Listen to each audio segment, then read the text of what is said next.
بسم الله الرحمن الرحيم والحمد لله رب العالمين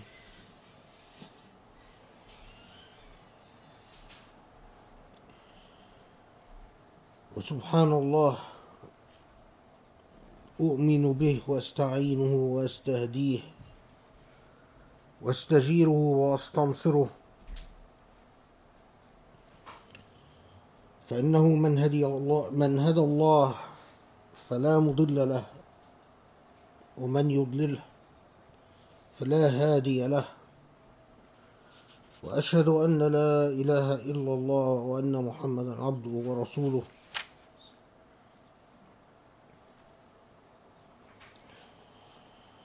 يا رب نتوكل عليك وأعوذ بك أن أضل أو أضل أو أذل أو أذل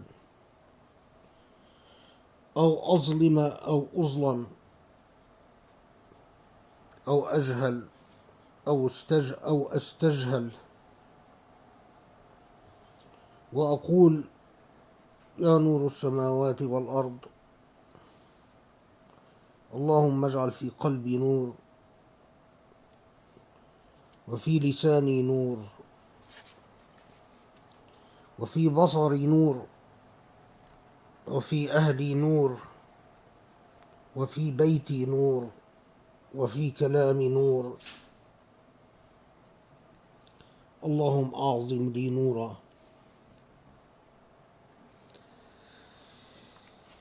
وصلي وسلم وبارك على محمد وعلى آله وأصحابه ومن اتبعه بإحسان إلى يوم الدين.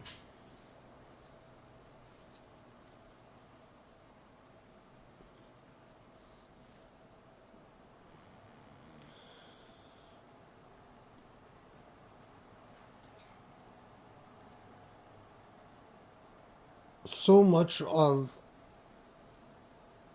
our tradition is full of trajectories, propensities, potentialities.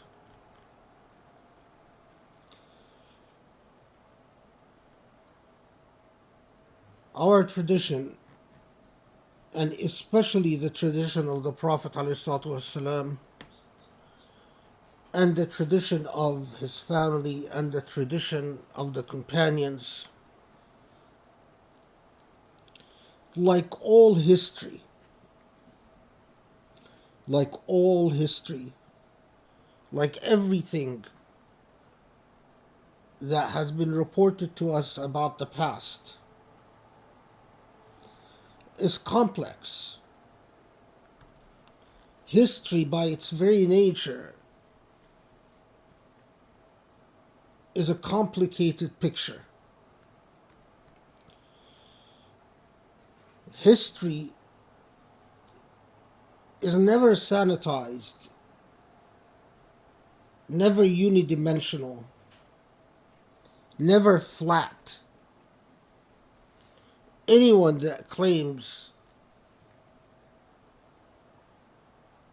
that history is unidimensional,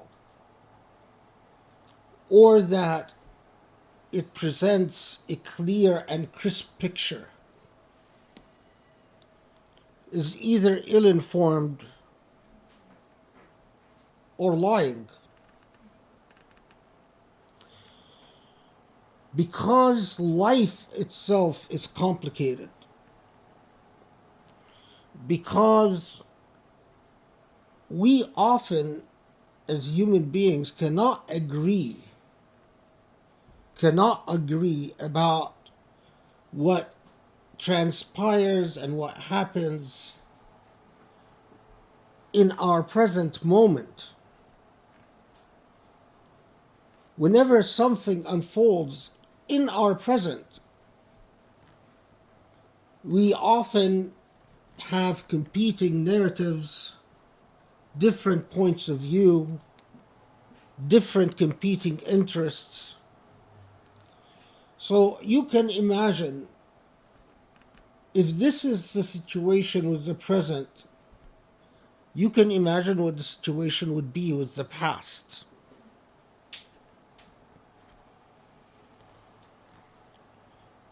History is always complicated, and history is always multidimensional.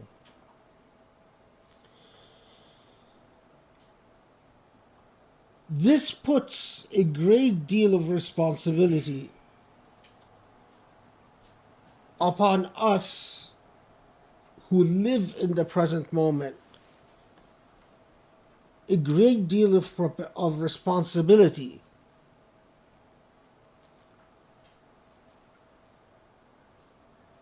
to approach history with the proper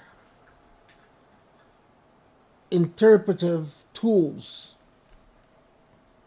and the proper instrumentalities and the proper methodology, so that we can, to the extent possible, interpret and understand what took place in the past. It is nothing short of a moral responsibility. Remember that often the most important thing when we approach history, as it is when we approach the present, is what is the question that you articulate, formulate, and apply? What is the question is often far more important than the answer that comes forward. Posing the right question, as it is in the present, is extremely important, especially when we approach the past.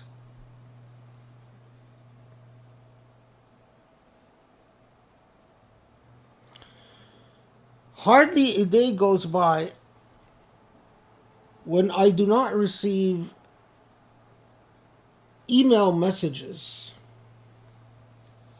from people that, for the most part, I don't know. And they're always asking questions about the past. They're always asking questions about the Prophet ﷺ and the legacy of his companions. And just to demonstrate to you how important the question is, just by reading the question that is sent to me, I can immediately tell what are the influences and pressures and biases that plague the person asking the question. Just by reading the question, I can tell whether this person who's writing me has been influenced by Islamophobes, have been influenced by apologetics, has been influenced by Salafi Wahhabi Islam, has been influenced by Sufi Islam, has been influenced by modern political issues. Just reading the question itself, I can tell a great deal about the person writing me. Posing the right question is an education. It is a reflection of the extent to your knowledge. It's a reflection of your own ethical being. It's a reflection of your moral universe. It is a reflection of your ignorance or your knowledge.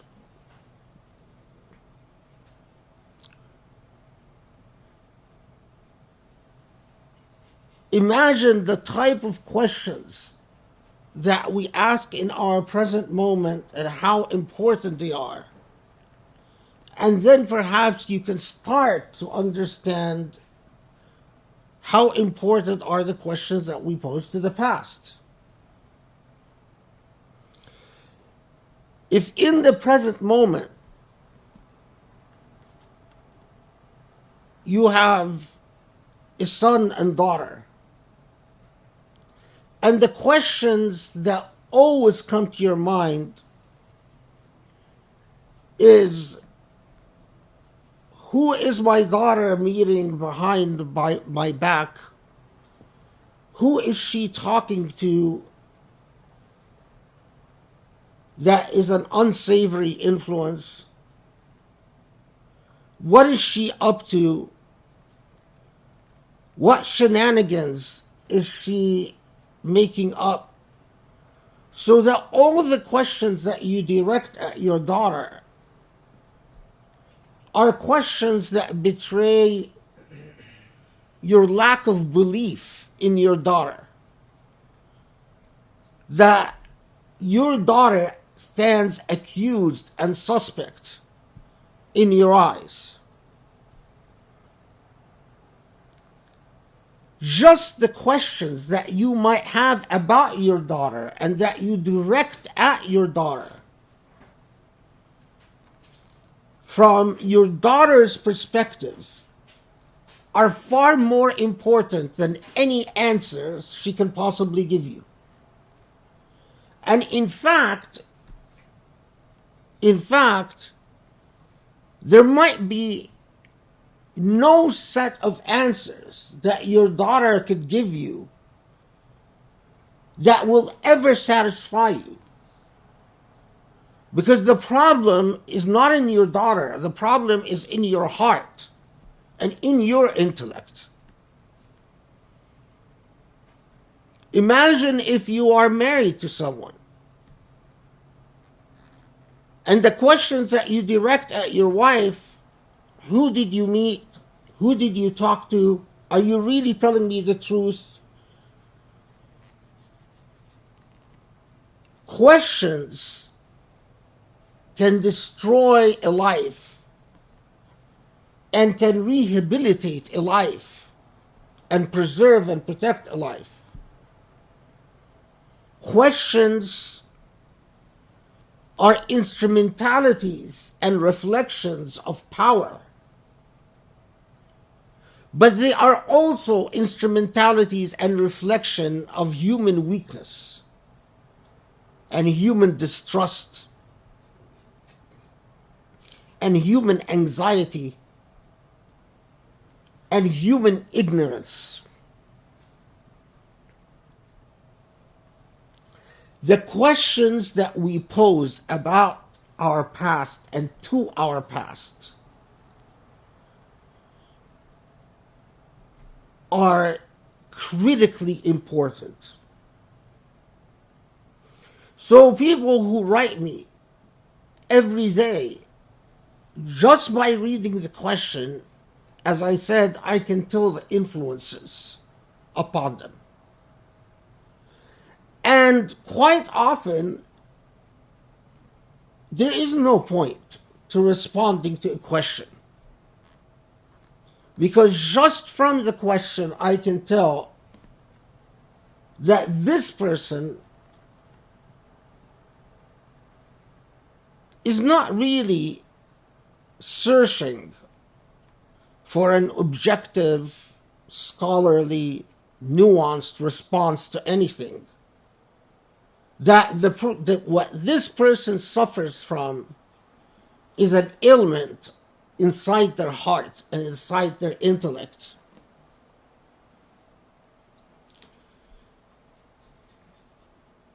And that no answer would satisfy or placate.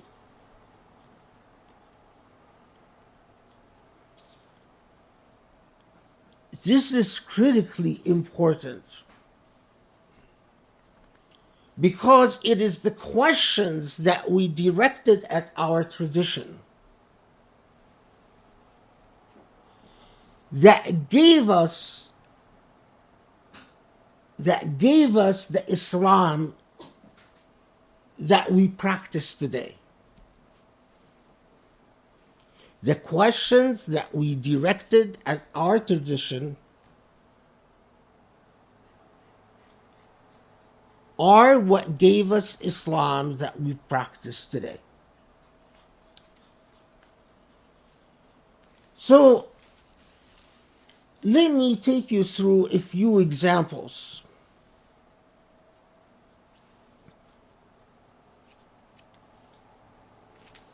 to better understand what I'm talking about. The Prophet ﷺ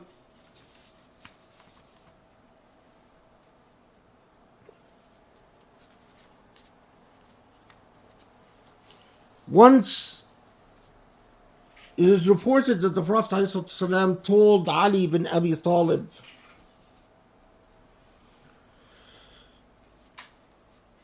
when Ali bin Abi Talib, the great companion and the cousin of the Prophet ﷺ, asked the Prophet,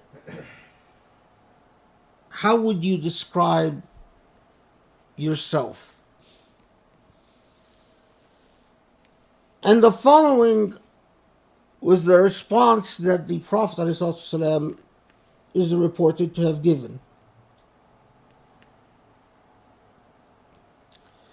المعرفة رأس مالي والعقل أصل ديني والحب أساسي والشوق مركبي وذكر الله أنيسي والثقة كنزي والحزن رفيقي والعلم سلاحي والصبر ردائي والرضا غنيمتي والعجز فخري والزهد حرفتي واليقين قوتي والصدق شفيعي والطاعة حسبي والجهاد خلقي وقرة عيني في الصلاة. But the Prophet ﷺ answered, it's profound and deserves a lot of reflection. The anchor of my life, the capital that defines my life, is ilm, is knowledge. And reason, والعقل أصل ديني, and reason is the foundation of my religion.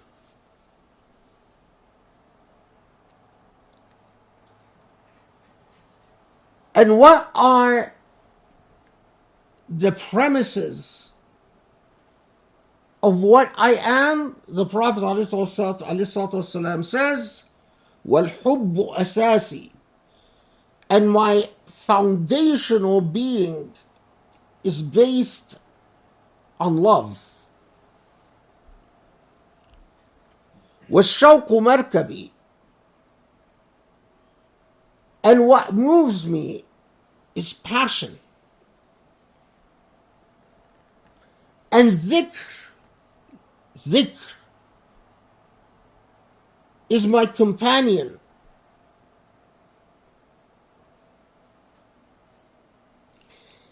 And my weapon in life is ilm, is knowledge. And my armor in existence is patience.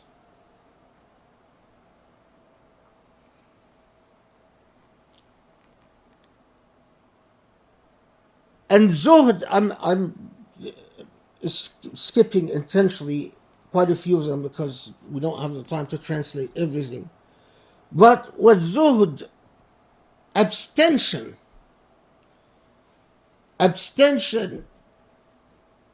and rejecting worldly goods is my path. Hirfati is the way that I navigate life on earth. And belief and certitude in Allah is my strength. And truthfulness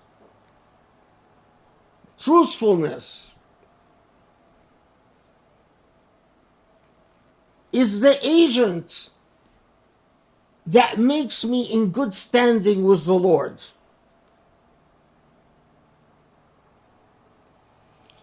And jihad, to struggle in the way of Allah, khuluqi, that's the foundation of my character.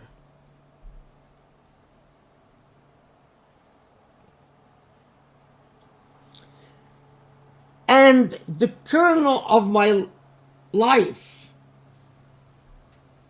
my real pleasure in existence, is in prayer. Notice here all the elements that have been brought together. Reason is the foundation. Knowledge, study, understanding, love, والحب أساسي. Love is also foundational. والشوق مركبي, passion. وذكر الله أنيسي, and dhikr is foundational. والحزن, melancholy, is part of the Prophet's ﷺ character.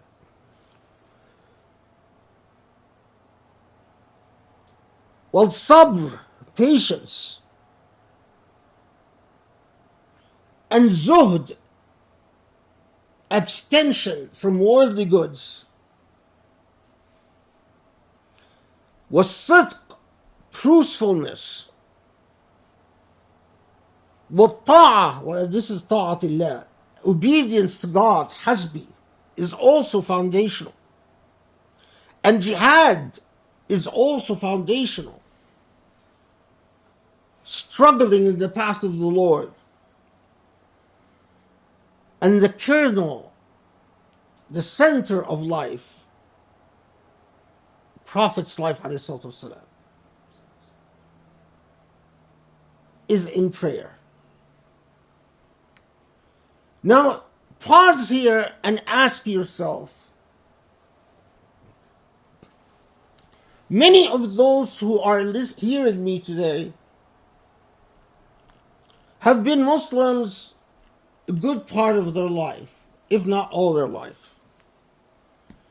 And I am sure that the vast majority of Muslims have never heard this hadith.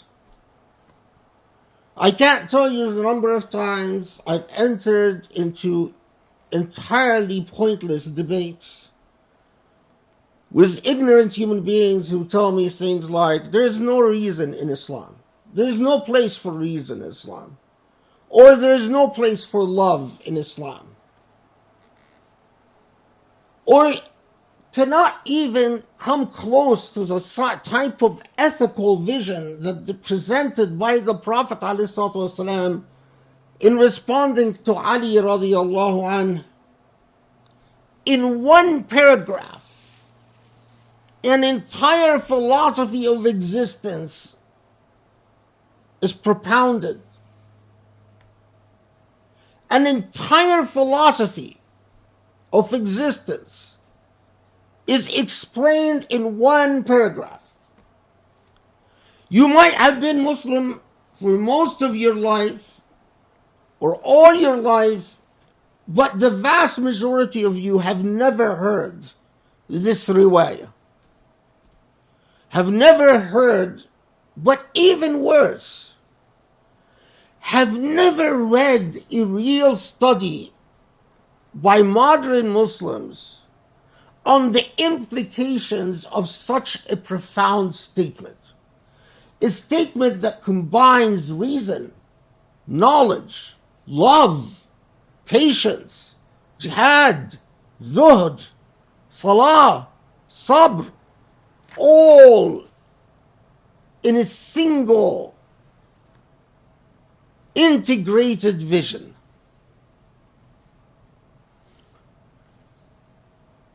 I assure you, if this statement would have been expressed by Thomas Aquinas in Christianity, today you would find volumes of academic writing about the moral vision of Thomas Aquinas. I assure you, if this same statement was expounded by a famous Jewish theologian like Maimonides or Joseph Caro, today you would have found numerous academic and scholarly commentaries on the moral vision of Maimonides or Joseph Caro.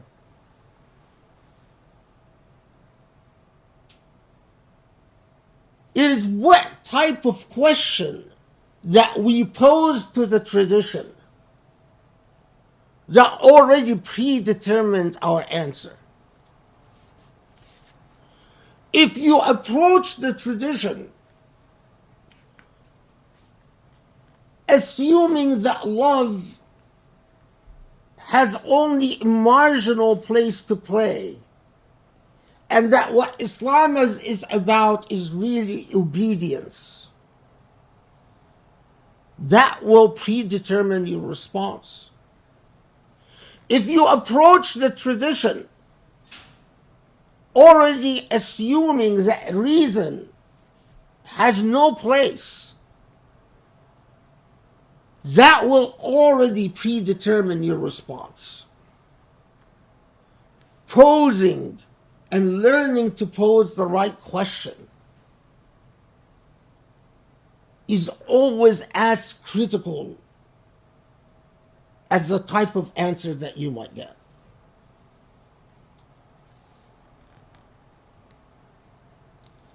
Indeed, our tradition is a treasure trove of knowledge and wisdom. But it takes a great deal of education and moral fortitude to pose the right type of questions to that tradition, so that you can have the possibility of getting the right type of answers.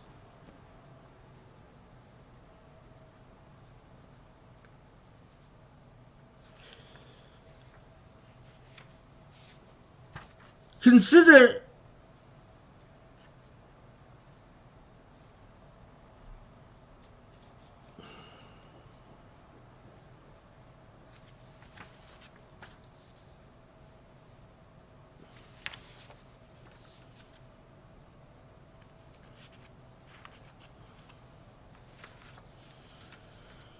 there's so much that I can share with you.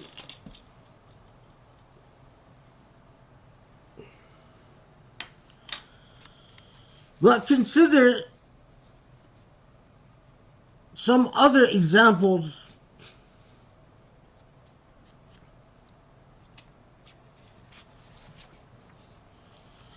that, again,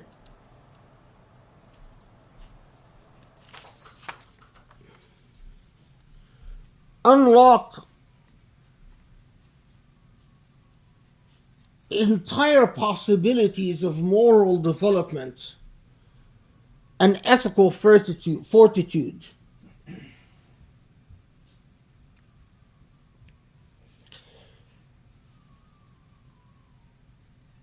One of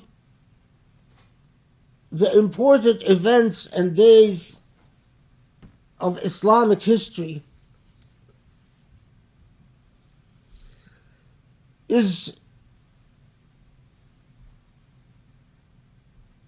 it's commonly reported in the tradition as Yawm al-Qirad. Anyway, however, to simplify things, towards the last couple of years of the Prophet's life, والسلام, one of the tribes in Arabia had started organizing a campaign to invade Medina.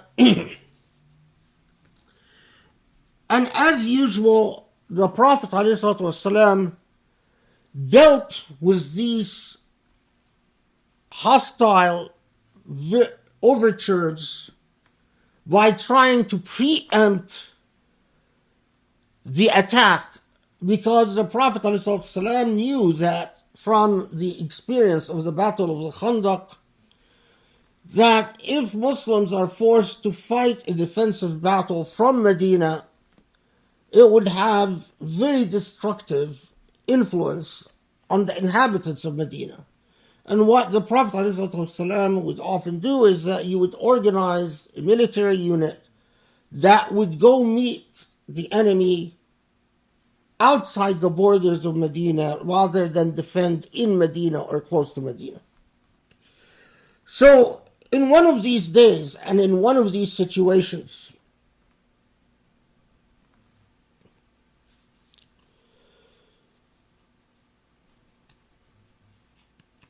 there is one such military campaign, and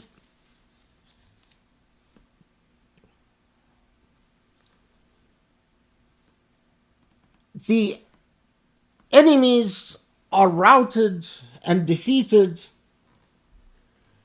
and as was the practice of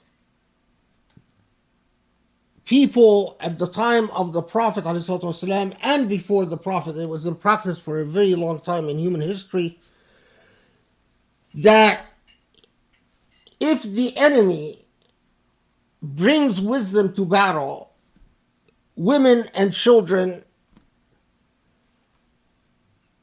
and the enemy is routed or defeated, you don't kill the women or children, but you capture them.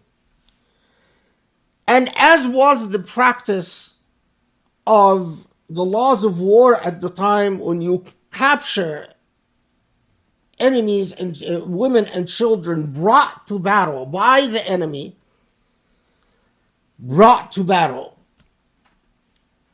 then you must hold on to them for a grace period of time, so to give an opportunity to their people to ransom them. In other words, to buy their freedom by paying a fidya or a ransom.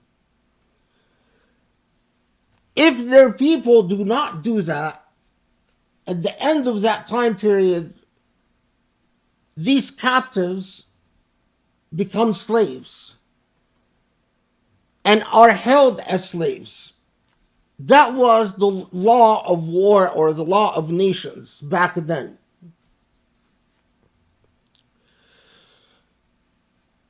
And on some other day I will talk about the laws of slavery and all that. Unfortunately, I was planning to do it today, but I started getting sick and couldn't get the type of material that I would need to talk about slavery put together.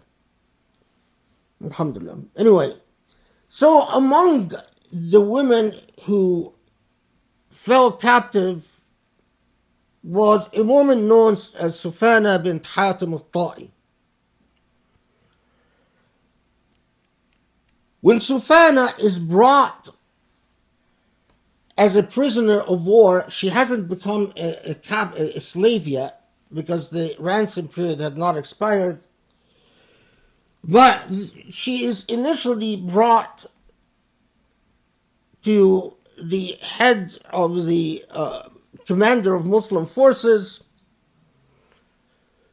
She says that she refuses, she will not become a Muslim, and she wants to wait until her family or her tribe ransom her. The grace period passes, and she's not ransomed by anyone.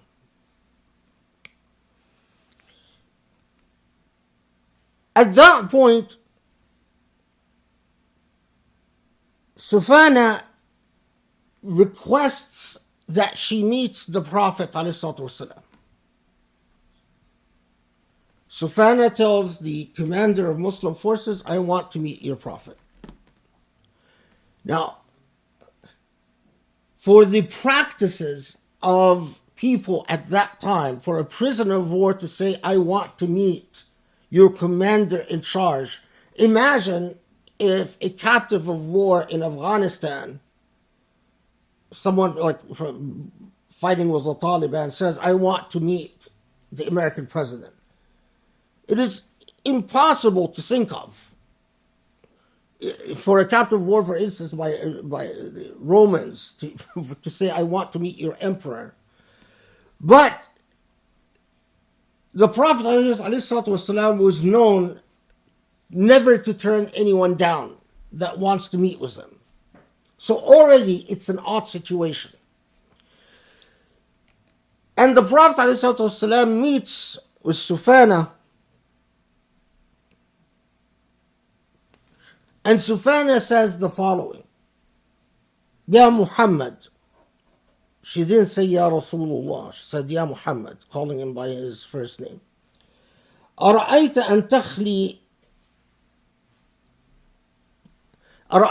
تخلي عنا ولا تشمت بنا أحياء العرب فإني ابنة سيد قومي وإن أبي كان يحمي الزمار ويفك العاني ويشبع الجائع ويكسو العاري ويقري الضيف ويطعم ويفشي السلام ولم يرد طلب حاجة قط أنا ابنة حاتم الطائي.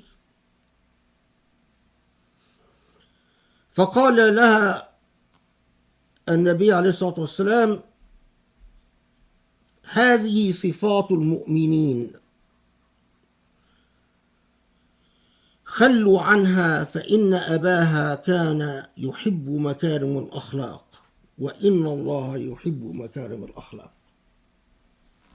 So Sufana tells the Prophet ﷺ upon meeting him, she knows she's not been ransomed, but she says, let me go. Let me go and don't embarrass me or cause me to be shamed and embarrassed among the Arabs. If you asked about my father was a very generous man. My father helped people in need. My father fed the hungry. My father helped people who needed clothes. My father was a man who greeted all. Yufshi salam, meaning just you greet everyone that you meet. My father was a man of dignity and honor, and I am his daughter. The Prophet's response at this point is remarkable. He says, the ethics of your father, although her father died a kafir, died a non-Muslim. The ethics of your father are the ethics of true Muslims, true believers. And then the Prophet ﷺ turns to his people and he says, let her go, because She is the daughter of a man of high character. And Allah loves people of high character, or Allah loves moral character. Makarim al-akhlaq, not people of high character, but rather loves virtuous ethics in and of themselves. A narrative like that deserves an enormous amount of pause. It deserves pause because Muslims followed the laws of war that existed at their time. They followed the rules and procedures.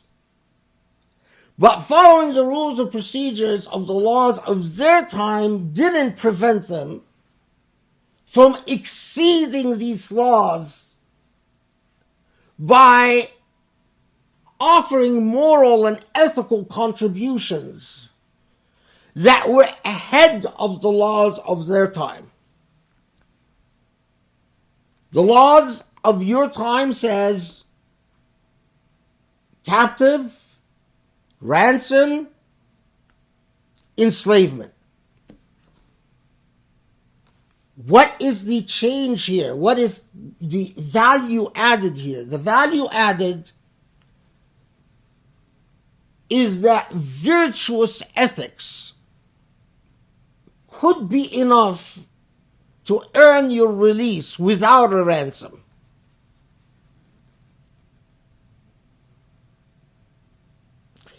And that virtuous ethics could bond a Muslim and non-Muslim because we Muslims recognize virtuous ethics. Now, when this woman is released, she was not a Muslim. She later on converts to Islam. She takes her Shahada. After she's released, when she becomes a free, autonomous human being, at that point she decides to become Muslim. But that's not central to understanding and reflecting upon this narrative.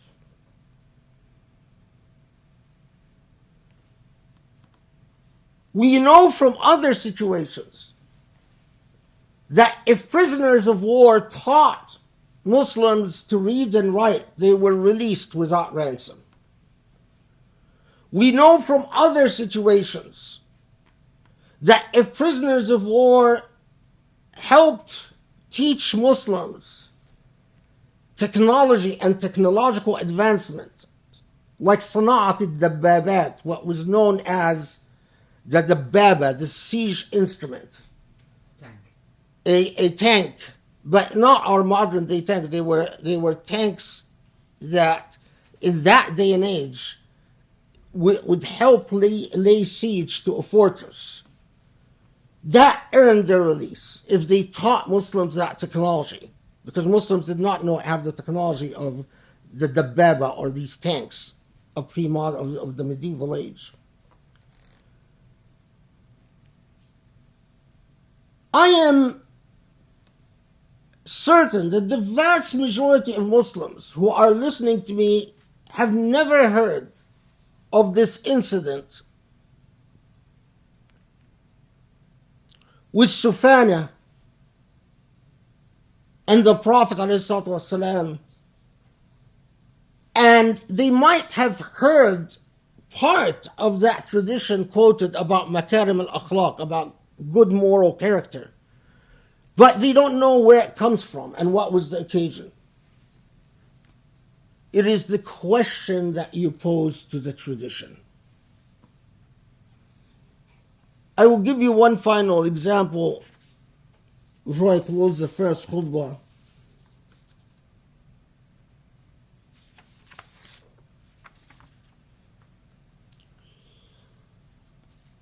And it's a related, connected example in many ways.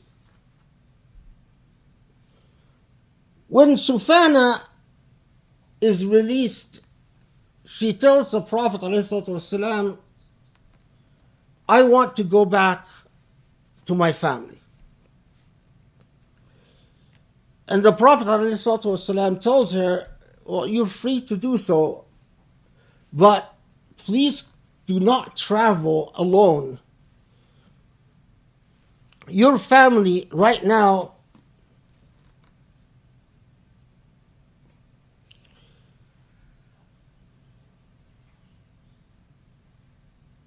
is in Arabia, and it was anyway. But if you leave now, you'll be traveling alone in the desert. So wait until someone can travel with you for your own safety. Sufana says, that's fine, I'm going to wait. And she hangs around Medina. And that proves to be quite instrumental in her conversion to Islam. But anyway, eventually, a traveling caravan comes around, and Sufana, instead of traveling back to where her mother and father are in Arabia, she decides she wants to travel to where her brother is in Sham, in Syria. So she goes with a caravan, and she goes to meet her brother in Sham. Her brother at that point is not a Muslim, and Sufana has grown closer to Islam, and at some point, we're not sure whether before she starts her travel to Sham or during her travels she converts to Islam. But she's very influenced by the moral example that she witnessed in Medina. And the people of Medina lived moral virtue, didn't just preach moral virtue. That the type of moral characteristics that her father taught her were actually lived and practiced in Medina. So Sufana eventually arrives in Sham, meets with her brother, but she knows that if she tells her brother that she's a Muslim, he is going to go into a flying rage, and their whole relationship is ruined. So she hides the fact that she's a Muslim. Instead, she tells her brother,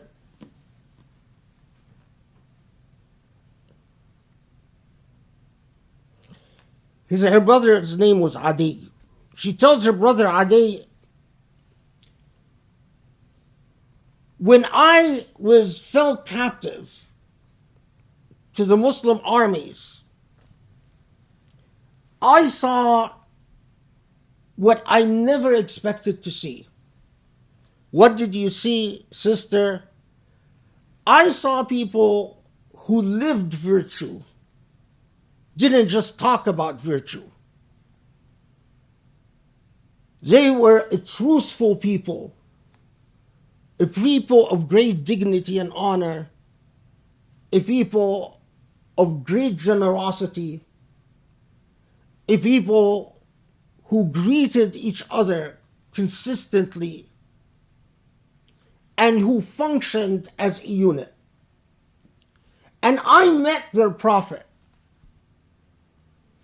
And I met a person, a man of true virtue, that would have been worthy of a greatest Arab tribal chief if he wanted to be a tribal chief. Her brother doesn't like what he hears. He says, how can you say that about Muhammad? Don't you know that I hate the man?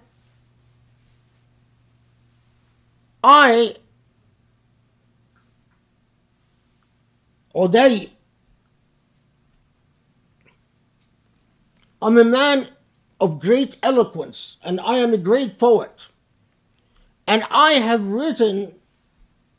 composed poetry attacking Muslims and attacking the Prophet. Haven't you heard this poem and that poem of mine? Sufana says, well, if great man like yourself would not speak about a people unless he gives himself a chance to learn the truth about them, why don't you meet their Prophet ﷺ and then either decide to attack him or not to attack him, but at least then your poetry will be truthful because it is based on real knowledge, not gossip. Adi thinks that this is reasonable and is very confident of himself. And he says, okay, well, when you travel back to meet your mother and father, I will travel back with you from Sham. I'll be dropped off at Medina. In other words, the caravan goes and stops transit. It could stop transit in Mecca, but it actually stopped transit in Mecca, but then you have to travel from Mecca to Medina. So the caravan is going to stop transit in Mecca anyway. I'll drop, you will continue on in the journey to meet your mother and father, and I will then go to Medina and meet this man. These were the virtues and characteristics of these Arabs. They had certain basic elementary ethics of character that made them ideal fertile soil for Islam. So Adi meets the Prophet ﷺ eventually. And the meeting is quite remarkable for what Adi reports about his experience with the Prophet Muhammad ﷺ.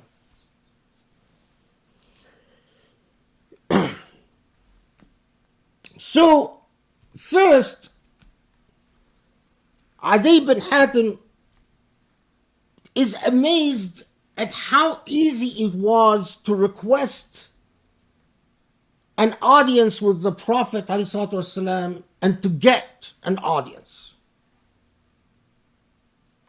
Adi, who lived in Syria, is accustomed to kings and queens and all the fanfare that kings have around them, and that it is impossible to get a meeting with a king if you were not a nobleman or the richest of the rich. But the first thing that strikes Adi is that upon arriving in Medina, when he requests an audience with the Prophet, he's granted it. And in fact, he's told, oh, he's over there, go talk to him. No guards, no fanfare. Then when he goes and actually meets the Prophet, the Prophet ﷺ says, hello, I want to talk to you. Okay, well, fine, accompany me. I'm walking back home, we can talk home. They start walking from where they met near the mosque in Medina to a location, probably that location was the Prophet's home, ﷺ. At that point, a woman approaches the Prophet and says, O Prophet of God, I have a problem I want to talk to you about. You do? Yes, a personal problem. Adi is surprised.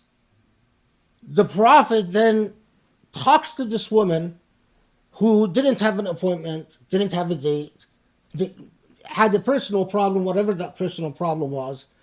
But he talks with her on the side of the road for about half an hour. And he notices that she looks much better and much happier after the end of the conversation. Adi says, that's not how leaders that I know in Persia and Byzantia and even Arab tribal chiefs act. A woman doesn't just come and accost you and stop you and talk to you about her problems, and you stand around talking to her. And what Adi reports as well is that no one looked at them. The Prophet ﷺ was standing talking to this woman in the middle of Medina. No one looked at them. No one seemed to be surprised. No one seemed to even notice. Okay. Then they start walking again, and they reach the Prophet's home, ﷺ. Adi notices that inside that home, there is only one cushion.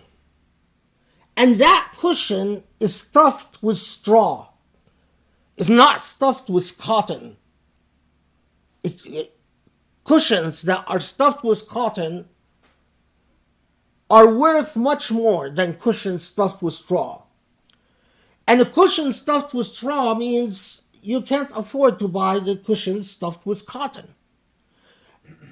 And he notices that inside the meeting area where the Prophet ﷺ sat, there's only one cushion, and it's stuffed with straw. The Prophet ﷺ picks the cushion and hands it over to Adi and says, sit on this. Adi tells the Prophet, no, you sit on it. The Prophet ﷺ says, no, you're my guest, you sit on it. Adi says, but you're a prophet. You're the king, you're a chief, you sit on the cushion. The Prophet says, no, but you're my guest, you sit on the cushion. So Adi sits on the cushion and the Prophet sits on the floor. And Adi thinks, again, this is not how kings, this is not how royalty, this is not how leaders act. This man, in order to come talk to me, simply sits on the floor, giving his one and only cushion to his guest.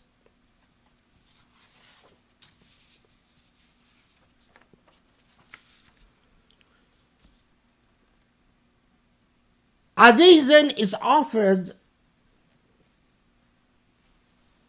dates that have been sitting in water so that the water becomes sweet. And he notices that only one was presented. And he understands from the circumstance that this is all they can afford. They can't afford to have two, one for Adi and one for the Prophet. They can only afford to have one. And again, the Prophet insists that his guest, who's not a Muslim, his guest be the one to drink that date drink. And Adi notices that there's nothing in the house. No food, no chickens roaming around, no ducks roaming around, no furniture, nothing. And they can't even afford to have 2 glasses of date juice. And the only one that they can afford is given to the guest who's sitting on the straw mat while the Prophet is sitting on the floor. There's a conversation that takes place, and it's a long conversation I don't have time to get into. But after the end of the conversation, Adi is left so thoroughly impacted that he can't help but cry. This is a man of exceeding modesty,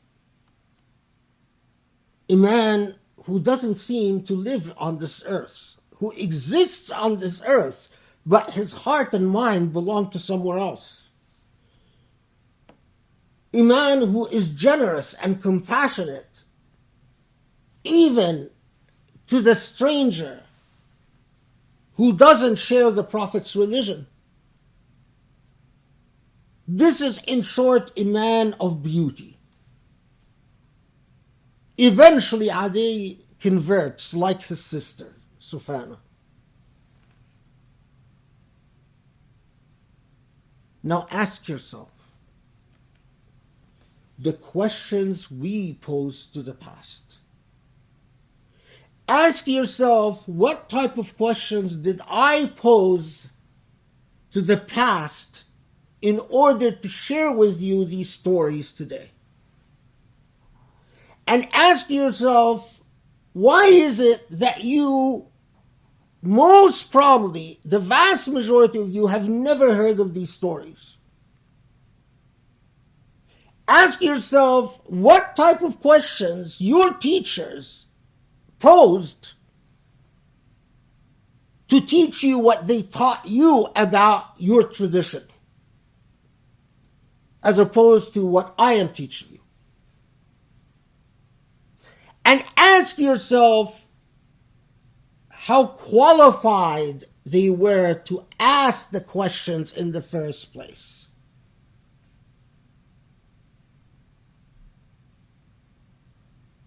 اللهم اعف عنا وارحمنا واغفر لنا اسأل الله يستجب لكم. بسم الله الرحمن الرحيم والحمد لله رب العالمين والصلاة والسلام على محمد النبي الأمين وخاتم الأنبياء أجمعين المرسل رحمة للعالمين.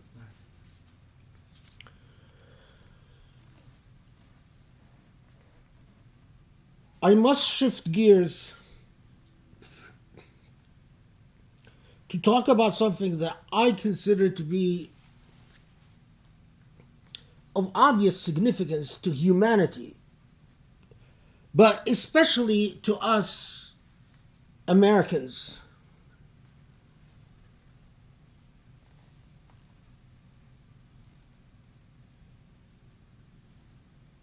We understand that there is a pandemic in the world, but it blows my mind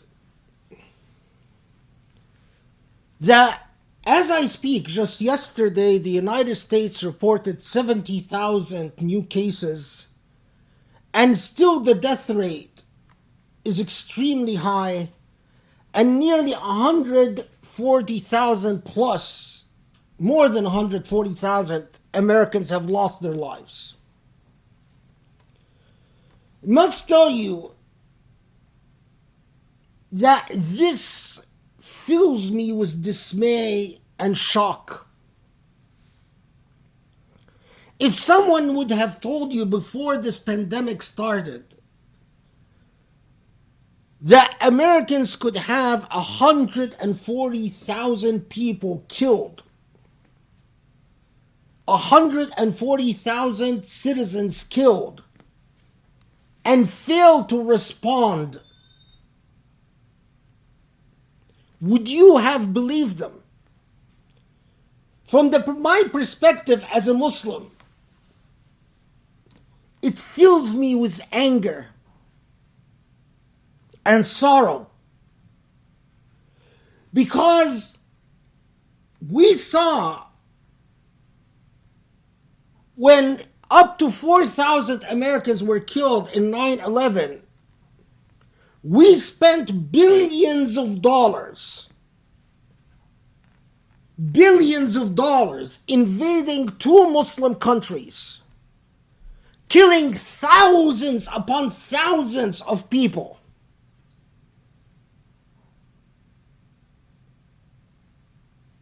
When we started the war on terror, our government told us that the life of any American is sacrosanct, and that if these Muslims murder a single American, we have the right to wage an open war to protect ourselves against the terrorists. And billions of dollars were spent to wage this war. At least since 9/11, the Islamophobes have been beating the drums over and over. Muslims are dangerous because they could kill Americans. And because of that danger, we are justified in spending billions and billions of dollars arming ourselves, training ourselves, invading countries all around the world, maintaining military bases all around the world, applying black ops operations all around the world.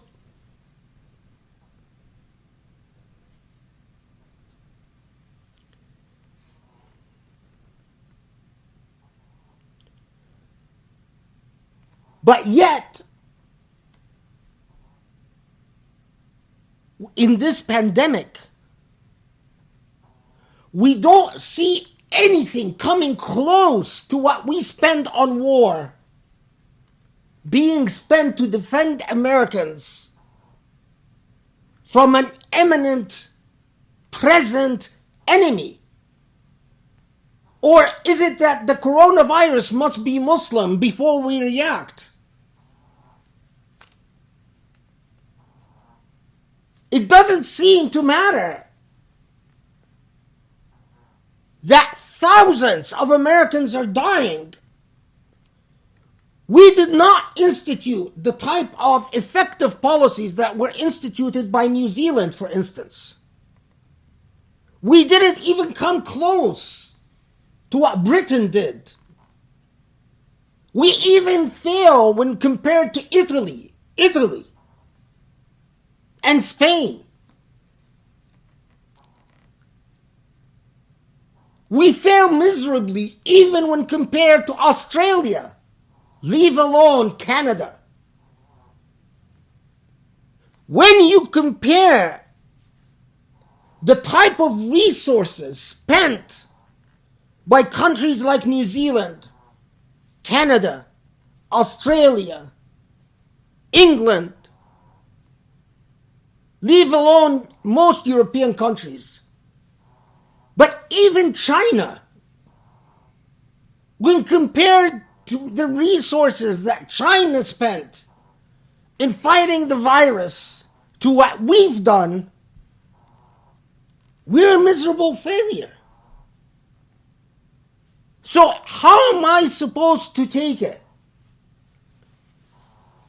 when since 2001 I've watched thousands of Muslims being slaughtered and killed, and I'm told that what justifies killing all these Muslims is the enormity of loss in 9/11. But then in 2020, as I see over 140,000 Americans killed, and yes, believe me, it's a matter of resources. If we spent the resources that New Zealand or Australia or Canada spent in fighting this pandemic, 140,000 Americans would not have died. It amazes me that in the country of human rights, that we have 70,000 infections a day. Just yesterday it was 70,000. And people are so casually talking about sending children back to school. Are you saying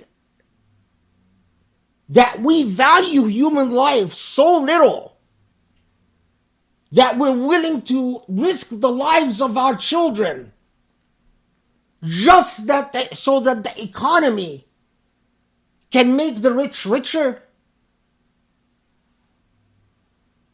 What type of America? What type of America do we want? But most importantly,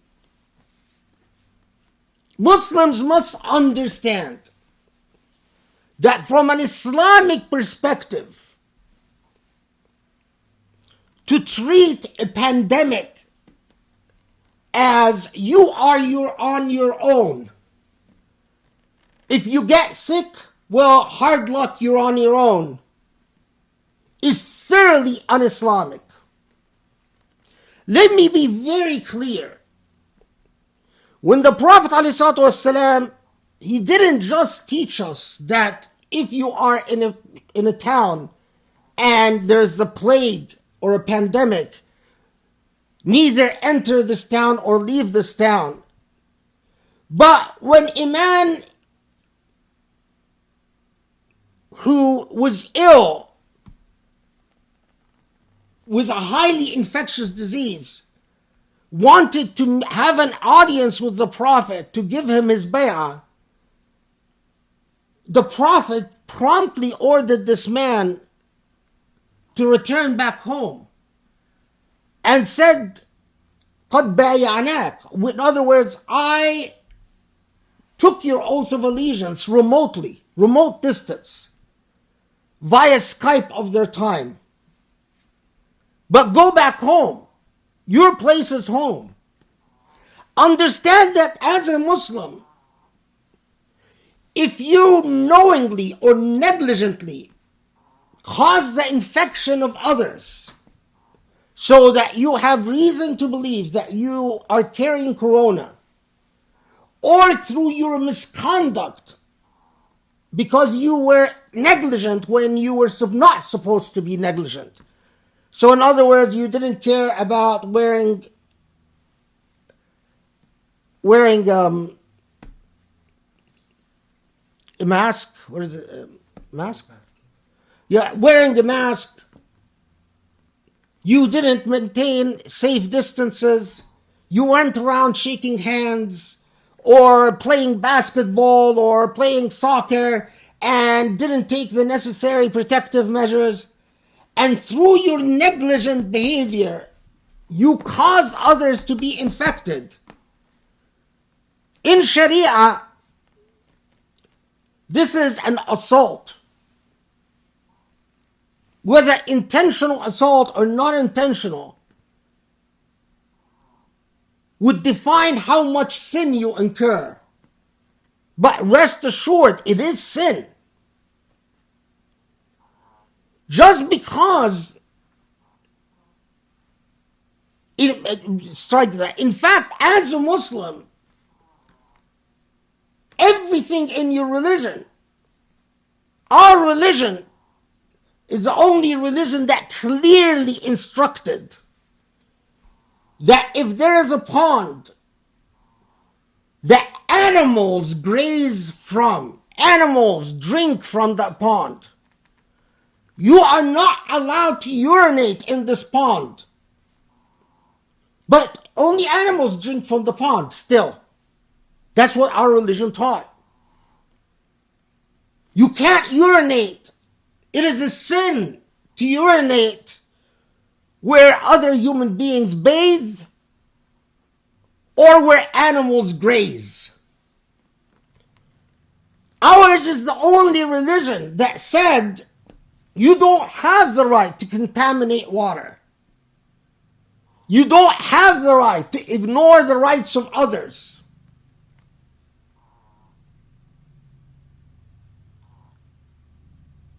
So can you imagine what type of obligations are upon you as a Muslim in a pandemic? You don't have the right, with 140,000 dead in the US alone and 500,000 around the world, to say, oh, I don't worry about it, let Allah worry about it. No, you worry about it, because that is your responsibility. And Allah will ask you when you meet Allah about whether you discharged your obligations. But this is about our duties as a Muslim, but also as citizens, as Muslims who are citizens. the failure of our government, and I don't care whether Republican or Democrat, that's not what I'm talking about. The failure of our government to protect its citizens, to invest the type of resources, the hypocrisy of our government on sending thousands of young kids to be killed or wounded or scarred for life, leave alone to murder our Muslim compatriots around the world under the guise of fighting terrorism. Well, how about fighting the terrorism of a virus? Isn't that virus causing terror? To insist on the market standards and the values of the liberal free market in an age of pandemic is thoroughly classist and racist. Thoroughly racist. The response to this pandemic, if we are posing the right type of questions, the answers that come back are terrifying about the ailment of our American society. What ails our American society? I pray from all my heart that people wake up, because when human beings are devalued to that extent, when human beings are devalued to the extent that 70,000 can be infected, or 60, 70,000, 50,000, whatever, infected every day, and hundreds of people killed every day, and life just goes on, it devalues all of us as citizens of this country. Allahumma afu anna, Allahumma aghfir lana, Allahumma arhamna, اللهم تولنا يا علي يا عظيم وانصرنا وانصر الإسلام وعز المسلمين يا رب العالمين. Allah, grant us wisdom, light, and understanding. Grant us the strength of faith.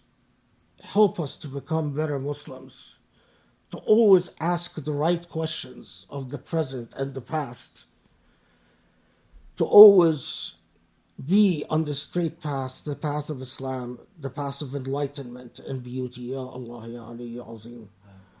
إن الله يأمر بالعدل والإحسان وإيتاء ذي القربى والنهي عن الفحشاء والمنكر والبغي يعظكم لعلكم تذكرون. أقم الصلاة.